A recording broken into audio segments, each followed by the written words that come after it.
Indépendance totale. 7h, 10h sur Radio Courtoisie, ligne droite, Corentin Périni. D'où vient le divorce croissant entre les élites dirigeantes et le reste de la population ? S'agit-il d'un rejet populaire, du technocratisme, du refus par les uns de la langue de bois maniée par les autres, d'une déconnexion entre deux franges de la population, le savoir des élites apparaissant détaché de toute expérience du terrain? C'est ce que nous propose notamment Thomas Vien dans ce livre, La sélection des intelligences, pourquoi notre système produit des élites sans vision. C'est aux éditions L'Artilleur. Bonjour à vous. Bonjour. Et nous sommes avec François Bousquet. Bonjour François Bousquet. Bonjour Corentin, bonjour messieurs. Vous êtes le rédacteur en chef de la revue Éléments, directeur de la Nouvelle Librairie. Alors, je suis obligé de parler avec vous, Thomas Vien, de Gabriel Attal, parce que quand on lit votre livre, vous avez dû l'écrire, je suppose, avant, Gabriel Attal, avant que Gabriel Attal devienne donc Premier ministre. Gabriel Attal, 34 ans, c'est véritablement, quand on lit votre livre, le profil type de cette élite jeune, cosmopolite, déconnectée, qui manque d'expérience. Et qui a réussi à être Premier ministre, alors que tout en étant, on va le dire, intelligence. On va parler d'ailleurs de l'intelligence de nos élites. Alors comment on est passé de Pompidou, Premier ministre, à Gabriel Attal ? Alors, je fais une petite critique de Pompidou aussi, en le comparant à De Gaulle à un moment donné dans le livre. De Gaulle avait dit, trouvez-moi un normalien qui sache lire et écrire. Voilà, exactement. Voilà. Alors, je suis pas sûr de dire qu'Attal est particulièrement déconnecté ou que le problème de ces élites, c'est justement le manque d'expérience. Ce que j'essaye plutôt de montrer, au contraire, c'est qu'il y a une sorte de volonté d'être toujours au plus près du terrain, au plus près du territoire, et d'avoir une expérience maximale, de maximiser son expérience, justement, de façon à pouvoir la traduire politiquement.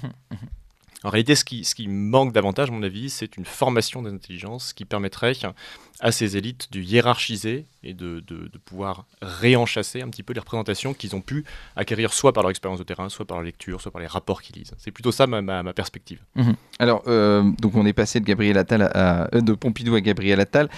Avant de donner la parole à François Bousquet, je voulais revenir sur les dérives sectaires, parce qu'on a parlé des dérives sectaires avec... Alors, vous en parlez pas dans votre livre, mais dans vous connaissez donc, cet article 4, qui d'ailleurs c'est aujourd'hui même qu'il est à l'Assemblée nationale, présenté à l'Assemblée nationale, sur les dérives et sectaires, et beaucoup pensent qu'il y a des dérives sectaires parmi même notre classe intellectuelle supérieure, et que ça serait un énième phénomène de notre société post-moderne. Vous y croyez ? Qu'est-ce que vous pensez d'ailleurs de ces accusations ? Donc, à titre personnel, non, j'ai pas vraiment observé qu'il y avait de dérives sectaires. Non, il y a des phénomènes idéologiques, mais comme il y en a toujours eu. Et la question, c'est plutôt de savoir si ces idéologies gardent leur consistance par rapport à ce qu'ils ont pu être à un siècle d'or politique et des grands débats intellectuels qu'est le 19e, ou si elles ont perdu en consistance pour les raisons que je cherche justement à décrypter.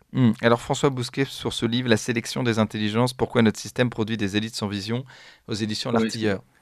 C'est un livre assez original, qui se démarque en tout cas de la production des essais habituels sur les élites, de la langue de bois, de la révolte des élites un peu à la Christopher Lasch, qui s'appuie sur deux sociologies, je pense que vous serez d'accord. La sociologie de Wilfrido Pareto sur la production des élites et celle de Pierre Bourdieu sur la reproduction des élites. Et Gabriel Attal en procède quand même à beaucoup d'égards. C'est un peu l'endogamie, c'est un petit peu...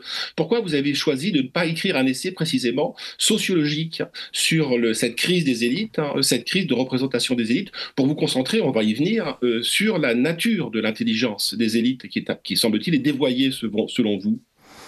Alors, si je devais me définir dans une tradition sociologique, je dirais que je m'inscris un petit peu dans la ligne Weber et Raymond Boudon, surtout, qui est un de mes sociologues favoris. Et il me semble que quand on s'inscrit dans cette perspective sociologique, il y a cette fameuse phrase, sans être pédant, de Weber, qui dit « Interessen nicht, Ideen beherrschen das menschliche Handeln ». Ce n'est pas les intérêts, mais c'est les idées qui gouvernent l'action humaine.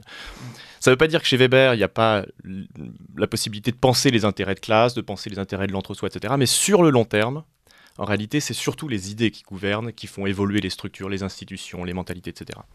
On pourrait d'ailleurs peut-être faire ce reproche à la droite d'avoir un petit peu raté cette question du temps long, de l'école des annales, ou aussi de l'anthropologie historique avec Leroy Ladurie ou avec Jacques Le Goff.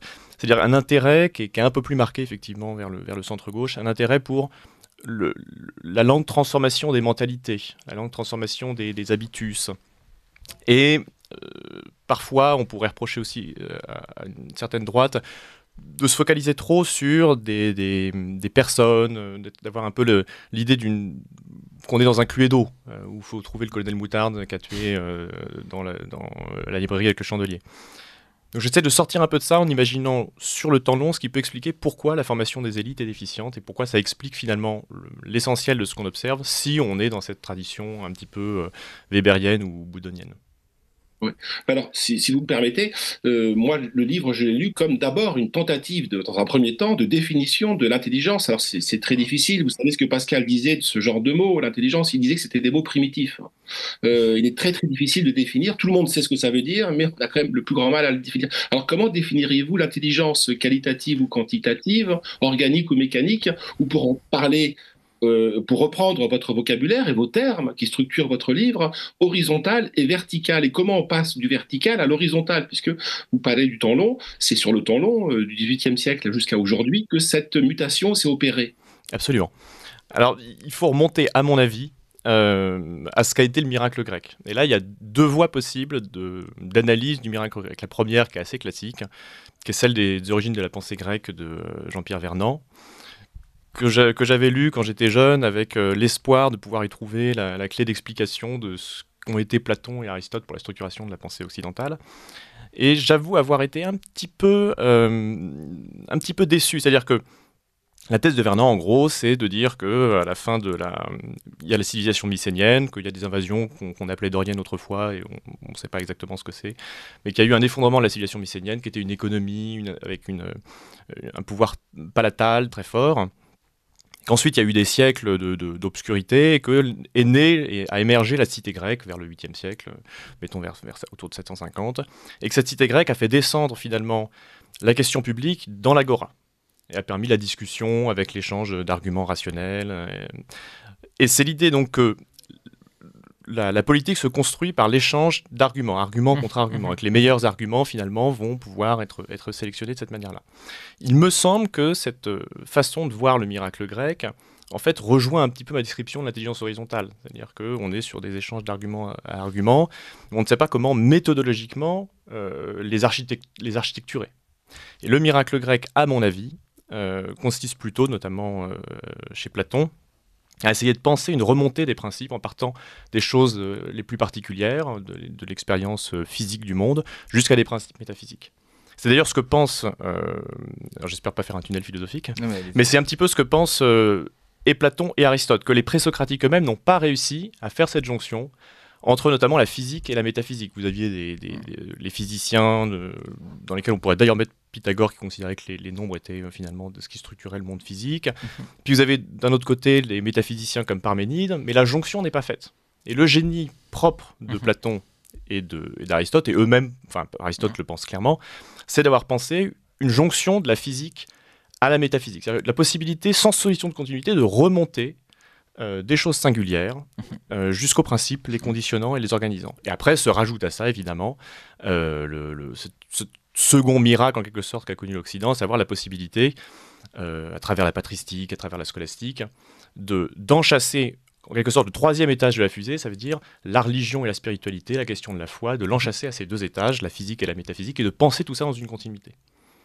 Alors pour moi, le miracle grec et l'héritage occidental consiste essentiellement en ça.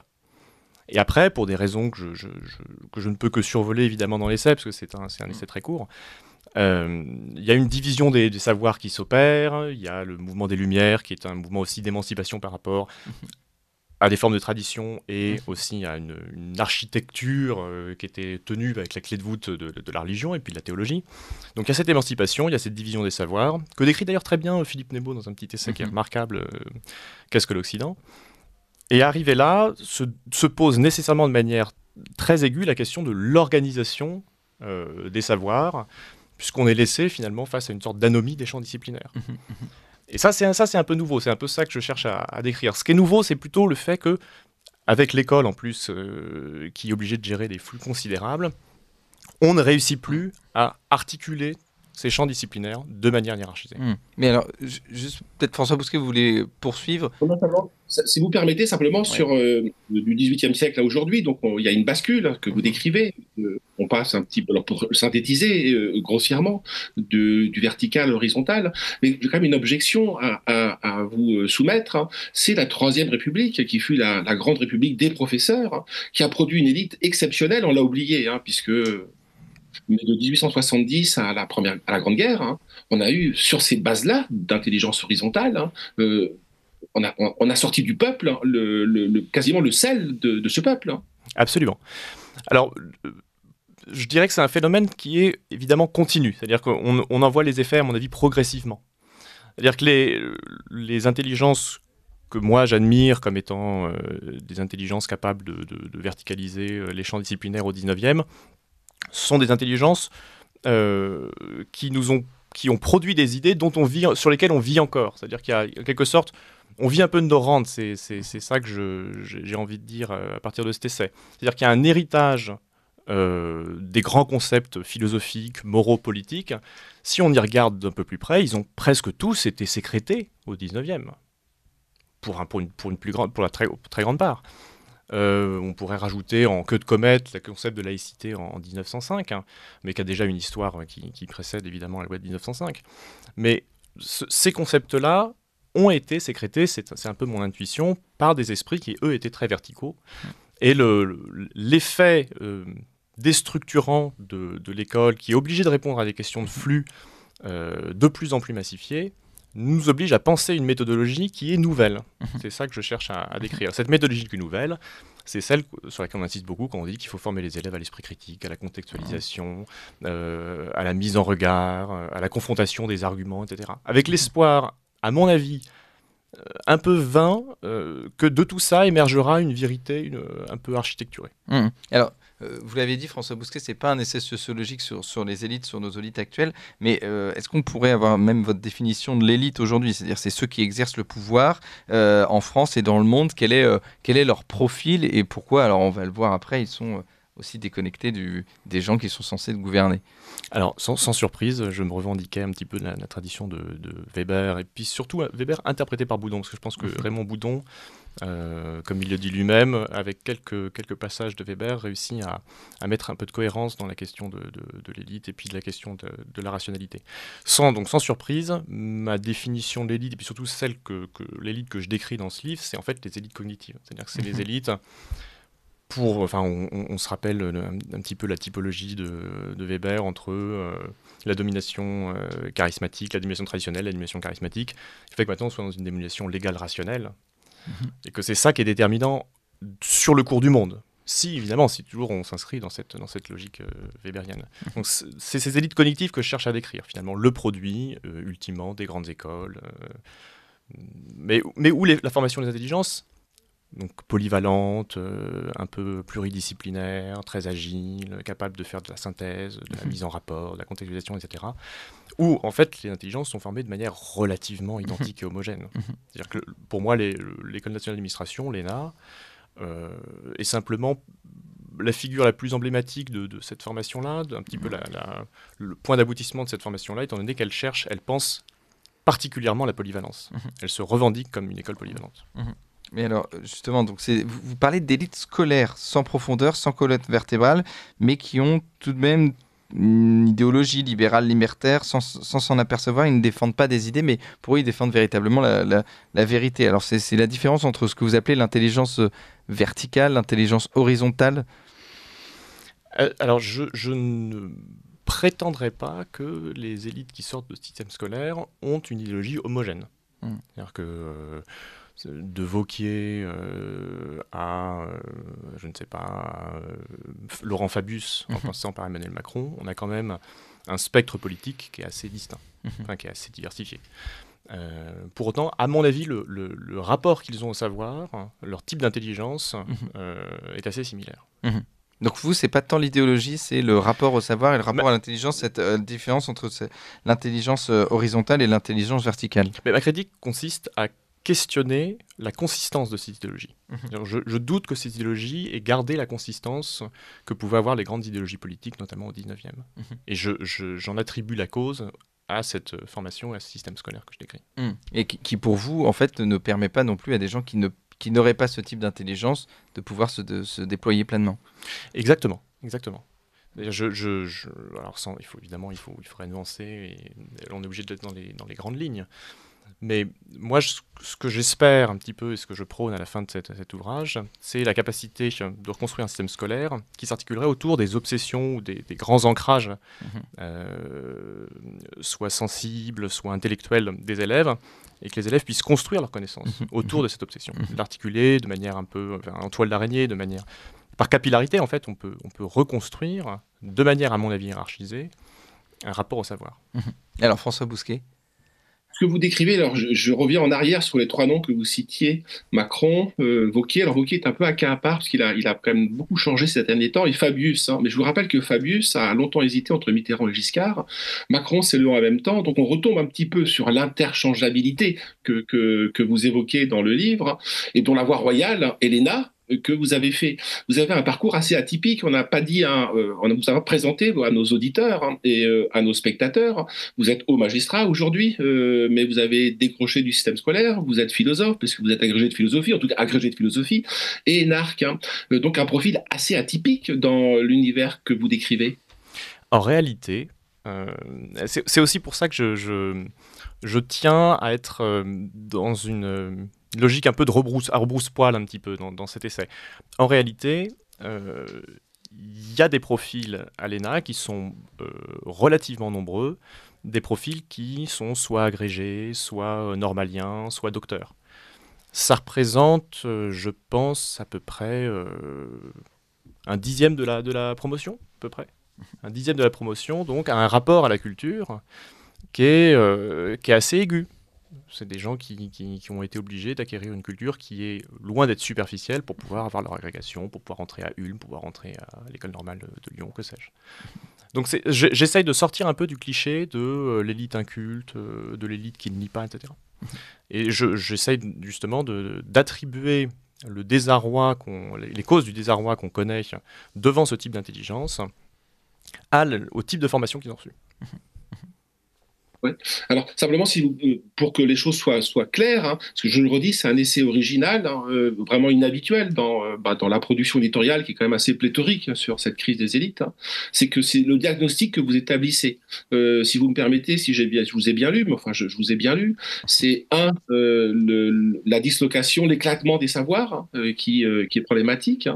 2, on essaye de corriger cet éclatement en fusionnant les disciplines, c'est la transdisciplinarité, quoi. 3, il n'y a pas une discipline de la métaphysique, vous l'évoquiez, qui couronne l'ensemble. Et 4, il y a un savoir qui est, vous appelez réticulaire. Si vous pouvez nous dire un petit mot sur c'est quoi le réticulaire? C'est le réseau, ça ne fonctionne plus qu'en réseau, donc toujours le réseau, c'est l'horizontalité, pardon. Exactement. Le réticulaire, c'est une façon de dire qu'on a en quelque sorte dépassé la question de la contradiction forte et constitue au-delà. C'est-à-dire qu'on se plaint beaucoup du « en même temps », par exemple, de notre président de la République. Et je rétorque à mes lecteurs qu'en réalité, l'école est structurellement construite autour du « en même temps ». C'est-à-dire qu'on passe d'un cours à l'autre avec des « en même temps » et charge à l'élève ensuite de pouvoir mettre en regard ces différents points de vue, ces différents auteurs, de faire valoir des bons arguments permettant de l'énoncer, etc. On ferait fi du principe de contradiction si on mettait ces auteurs ou ces arguments ou ces théories sur le même plan, mais à chaque fois, l'école vous permet de nuancer, c'est-à-dire que le fameux principe de contradiction A ne peut pas être A et non A en même temps, si c'est sous le même rapport. Et à chaque fois, l'école, dans sa nuance, dans sa contextualisation, je parle à chaque fois des bons élèves, je ne parle pas des déficits en formation, etc. Je prends les élèves qui surperforment et qui réussissent ensuite dans les grandes écoles. C'est-à-dire qu'ils vont être formés à la nuance, à la contextualisation, et A ne sera jamais non A en même temps, ce sera toujours sous un autre rapport. On aura toujours un bon argument ou une bonne théorie ou un bon auteur à rapprocher, à défendre en même temps pour expliquer pourquoi sous un autre rapport, on peut aussi dire non. Est-ce qu'il n'y a pas une ironie de l'histoire, parce que sur cette intelligence, cette dégradation ou ce dévoiement de l'intelligence, hein. Une ironie de l'histoire en ceci que vous évoquez, vous dites à un moment que c'est un peu une intelligence chat GPT, enfin un petit peu robot conversationnel. Je ne sais pas si vous avez vu dans le Figaro hier ou avant-hier, il y a trois traders qui ont fait un pari l'été dernier avec un robot conversationnel pour justement, sur les 6 mois qui viennent, essayer de voir les investissements qui étaient les meilleurs. Bah, tenez-vous bien, c'est le robot conversationnel, ChatGPT ou un autre, qui a battu les 3 traders qui sont des experts, hein, avec des rendements à 15%. Donc c'est quasiment l'intelligence horizontale qu'on a mis en place depuis 2 à 3 siècles, hein, est en train de se mordre la queue. Parce qu'il y a un processus d'obsolescence programmée presque de cette intelligence par la machine. Hein. Oui, et ce que vous dites, c'est que cette intelligence, elle est rapide, elle est efficace, elle est opérationnelle, donc ça c'est plutôt un point positif, mais donc elle peut être remplacée par une machine, quoi. C'est ce que vous dites, François. Oui. Oui, absolument. Alors, est-ce que cette intelligence sera obsolète bientôt? Je n'en sais rien. Je me base sur la manière dont elle a été construite actuellement. C'est-à-dire que je ne m'avance pas sur ce que sera l'intelligence artificielle dans 30 ou 40 ans. Mais actuellement, en fait, il y avait 2 grands courants dans la seconde moitié du XXe siècle qui se battaient sur la construction des intelligences artificielles. Il y avait un courant logique qui était basé sur un système de règles d'inférence. Il y avait un courant neuronal. Donc chacun a connu son hiver un petit peu technologique et finalement, actuellement, on l'a vu avec l'arrivée de ChatGPT qui a surpris tout le monde, même les meilleurs experts, c'est le courant neuronal qui a gagné. Et là-dessus, je conseille aux auditeurs, s'ils veulent lire un très bon livre sur cette question, je conseille le livre de Yann Lequin, qui est un de nos meilleurs experts, qui travaille pour Meta actuellement, qui a écrit « Les machines pensent-elles ». Et il explique bien donc, comment sont construits les réseaux de neurones, et c'est exactement ça, c'est une manière probabiliste d'abouter des éléments de sens en fonction d'un contexte. C'est en ce sens-là que ce que je décris finalement de la formation de nos intelligences dans les grandes écoles, c'est en ce sens-là qu'elle correspond de manière troublante à la façon dont ChatGPT a été construit. Avec en plus l'accumulation de data. Puis il y a quand même énormément de bachotage pour ceux qui ont fait des classes prépa ou préparé l'ENA. Il y a une accumulation, c'est presque du gavage, hein, pardonnez-moi, n'ayant pas passé par ce cursus. Hein, l'accumulation de data est telle que... Absolument. Oui, et en fait, finalement, il y aura des intelligences artificielles qui seront capables de le faire bien plus rapidement, bien plus, et donc il faudra trouver des gens qui auront plutôt développé leur intelligence verticale. Il est 9h, c'est l'heure du bulletin d'actualité d'Adèle Rosner, puis on revient avec vous, François Bousquet. Ligne droite. Très haut, il y a une place pour nos idées. Vue de haut. Alors François Bousquet, on parlait de ChatGPT et de l'intelligence horizontale, celle des élites. À la place, il vaudrait ce que vous appelez une intelligence verticale, c'est-à-dire une intelligence qui est plus profonde. Oui, je rebondis sur le mot de François Bousquet de bachotage. Là, il y a toujours un petit quiproquo sur cette question du bachotage. C'est-à-dire que vu de loin, on a l'impression que le bachotage signifie savoir superficiel au sens de pas approfondi, au sens de à rater les tenants et les aboutissants. Il y a ça aussi dans l'idée de gavage d'oie que vous avanciez.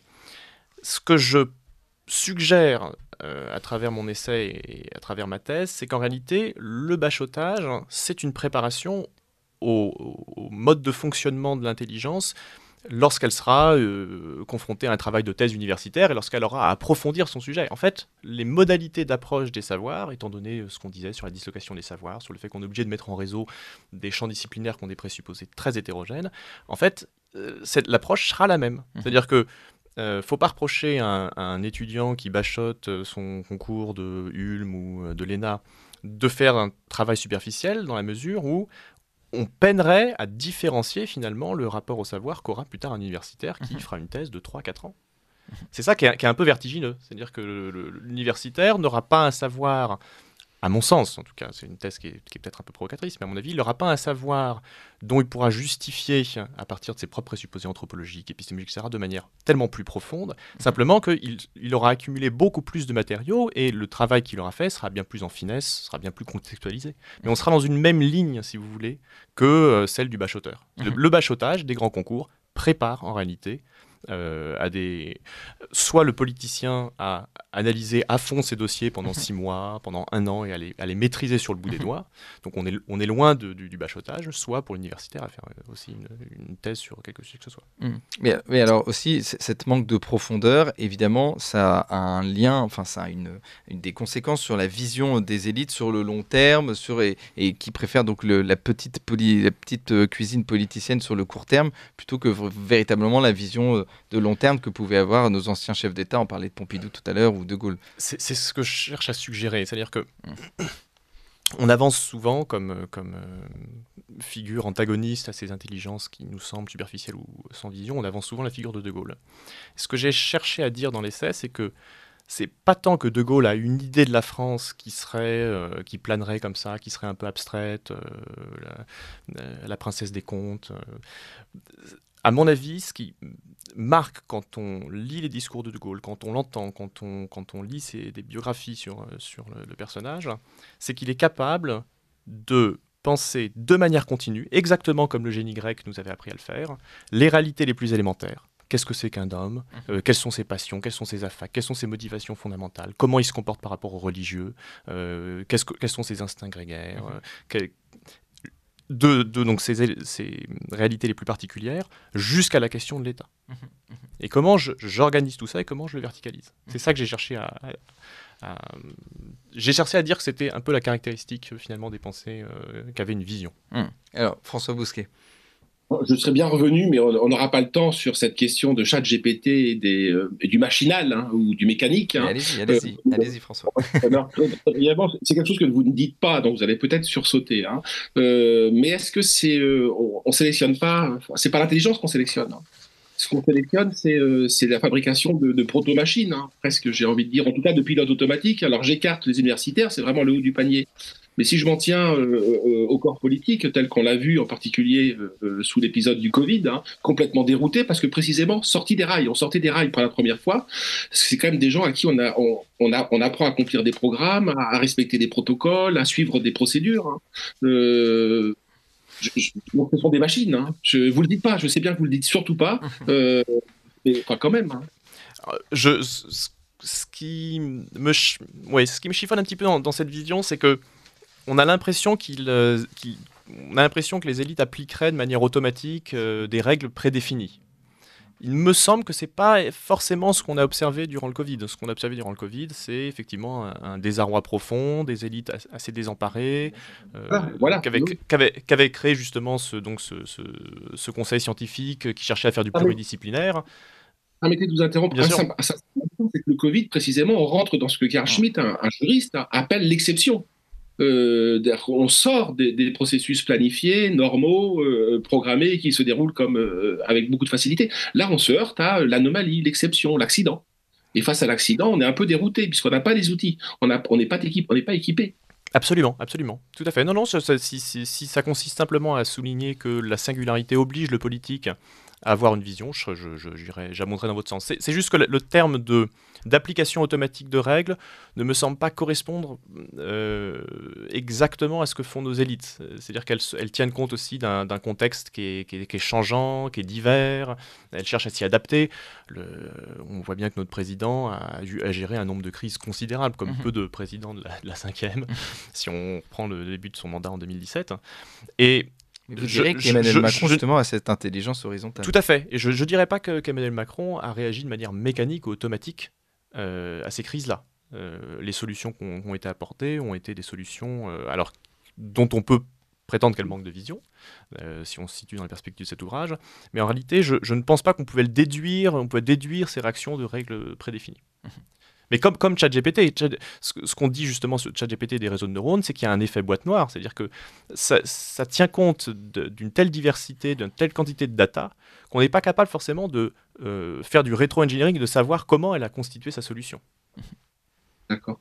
Mais alors, on est pris par le temps, je ne sais pas ce que Corentin en pense, mais qu'est-ce que vous proposez, puisque c'est la fin de votre livre, mais qu'est-ce qu'on peut faire? Quel est le plan B pour essayer, le chantier, c'est très très ambitieux, c'est quasi une refonte de notre modèle éducatif. Oui, absolument. Alors, ce que je propose est mi-utopique, mi-sérieux. C'est-à-dire que je m'appuie un petit peu sur le travail d'Ivan Illich dans son essai qui est très, très stimulant, Une société sans école, que je conseille aussi aux auditeurs.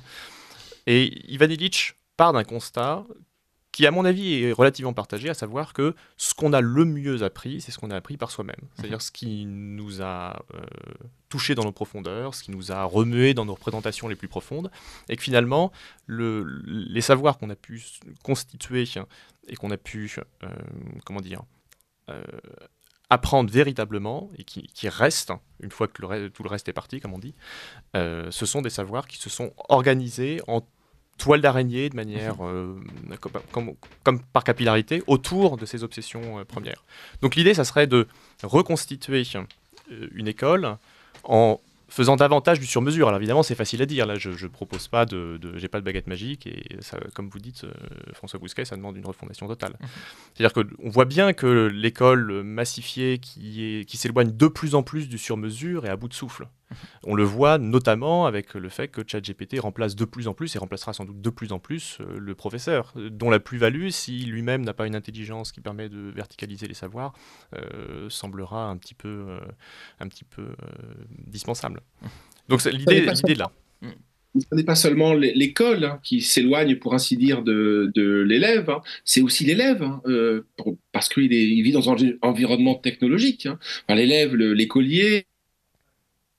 Alors François Bousquet, on vous a perdu au niveau de la connexion. Mais donc François Bousquet parlait de l'élève, de l'écolier. Il y a aussi l'élève, l'écolier qui, avec les écrans et puis avec tout le savoir qu'il peut accumuler, a de plus en plus de mal à se concentrer, on l'a dit, et de plus en plus de mal donc à rester, on va dire, ici, présent et avoir une intelligence verticale dont vous parlez. Oui, absolument. Je ne prône pas un usage intempestif des nouvelles technologies. J'imagine que l'école, dans cette optique d'une reconstruction des savoirs autour de grandes obsessions qui seraient davantage sur mesure par rapport à l'intelligence de l'élève, par rapport à ses centres d'intérêt, par rapport à sa projection intellectuelle, j'imagine que, évidemment, il y aura un mixte entre des lectures, l'utilisation de supports numériques, même ChatGPT. ChatGPT pourra être un outil très utile étant donné cette capacité qu'on décrivait de synthèse des savoirs disponibles, cette capacité à dégager les meilleurs arguments sur une question, voilà, sa capacité aussi à voir s'il y a des impasses par rapport à l'état des savoirs, etc. Alors, vous dites, après je devais donner la parole à François Bousquet, sur l'intelligence, sur l'acquisition de l'intelligence, et notamment parce que quand on fait les choses soi-même, qu'on les domine pleinement, que pensez-vous de l'école Montessori notamment, qui elle justement met cette intelligence véritablement au cœur de son enseignement, c'est-à-dire faire les choses par soi-même. Mais il y a aussi, vous êtes philosophe, donc vous devez avoir des maîtres, je suppose, c'est aussi la fin du maître, la fin de la hiérarchie aussi. Donc, il y a une ligne de crête à trouver entre les deux, c'est-à-dire que l'élève, c'est littéralement l'élève qui doit être élevé par un maître. Absolument. Alors, Montessori, de ce que j'en comprends, je suis loin d'être très spécialiste, mais j'ai un bon ami qui est assez versé là-dedans. De ce que j'en comprends, ça marche pour un développement sur les classes primaires, sur les petites classes, un développement sensorimoteur. Mais la question du langage abstrait est un peu maltraitée par les écoles Montessori. En tout cas, j'ai l'impression que les écoles Montessori touchent à leurs limites quand on commence à être sur l'utilisation du langage abstrait et des représentations conceptuelles. Pour les raisons, à mon avis, qu'on décrit.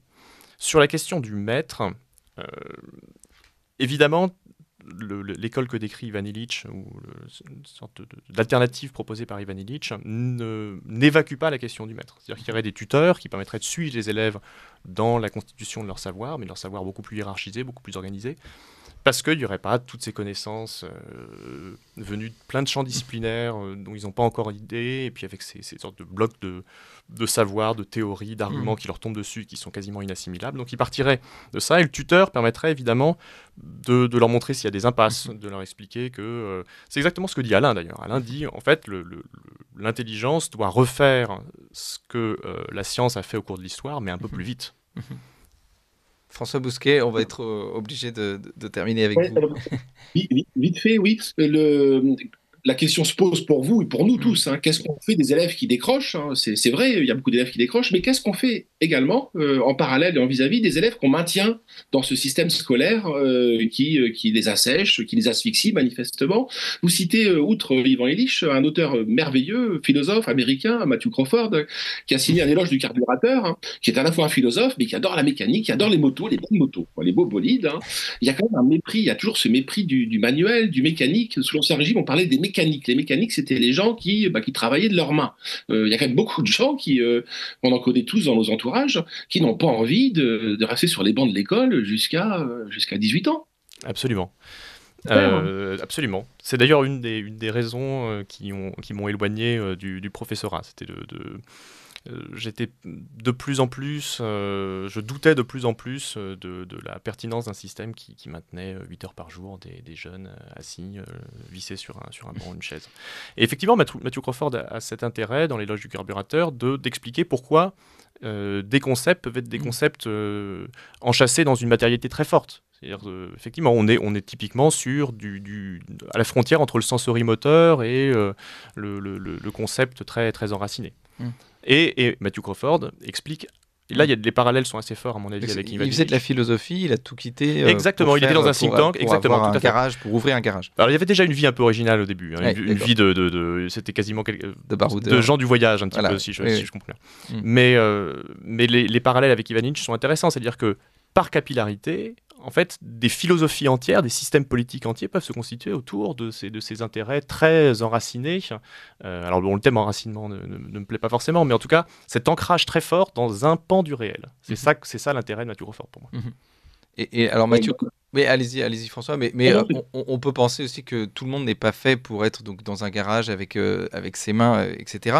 Mais qu'on est le fruit d'une évolution de l'histoire et que pendant des années, les hommes ont été à l'extérieur à manier avec leurs mains, voilà, même des silex, des choses comme ça, étaient agriculteurs. Et là, aujourd'hui, on leur explique que l'intelligence est pour s'augmenter, il faut finalement être sur une chaise pendant les années. Par exemple, il y a le modèle suisse, j'ai pu habiter en Suisse, où il y a véritablement le travail manuel qui est mis en avant et où les gens peut-être s'épanouissent plus que s'ils avaient été contraints d'aller à l'université et de faire après qu'un travail qui ne les épanouit pas. Oui. Absolument, non, moi je vous rejoins tout à fait sur cette condescendance, ce mépris. Alors est-ce que c'est typiquement français? Peut-être que c'est un peu français.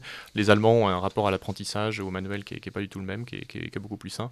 Donc je vous rejoins tout à fait, et effectivement, il y a une intelligence de la main, il y a une intelligence du rapport à la matière, ça, il n'y a aucun doute là-dessus. Bah écoutez, merci à tous les deux. Je rappelle, merci François Bousquet, que vous êtes rédacteur en chef de la revue Le Monde, directeur de la Nouvelle Librairie. Le dernier élément marche bien sur la dictature en marche, avec... Il y a une vidéo notamment notre vidéo en tout cas, notre table ronde là-dessus marche très bien sur YouTube. Et puis Thomas Vien, je rappelle le titre de votre livre, La sélection des intelligences, pourquoi notre système produit des élites sans vision, aux éditions L'Artilleur. Et puis vous pouvez aussi, chers auditeurs, si vous aimez bien, découvrir Matthew Crawford qui a écrit L'éloge du carburateur. Et puis il y a un dernier livre qui s'appelle, je ne l'ai pas lu le dernier. Je ne l'ai pas lu non plus. Et vous vous souvenez du titre? Je ne me souviens plus du titre. Vous non plus François? L'Élysée, Thomas Vien et aussi Ivan Illich. Voilà, et Ivan Illich. Merci à tous les deux. Merci beaucoup.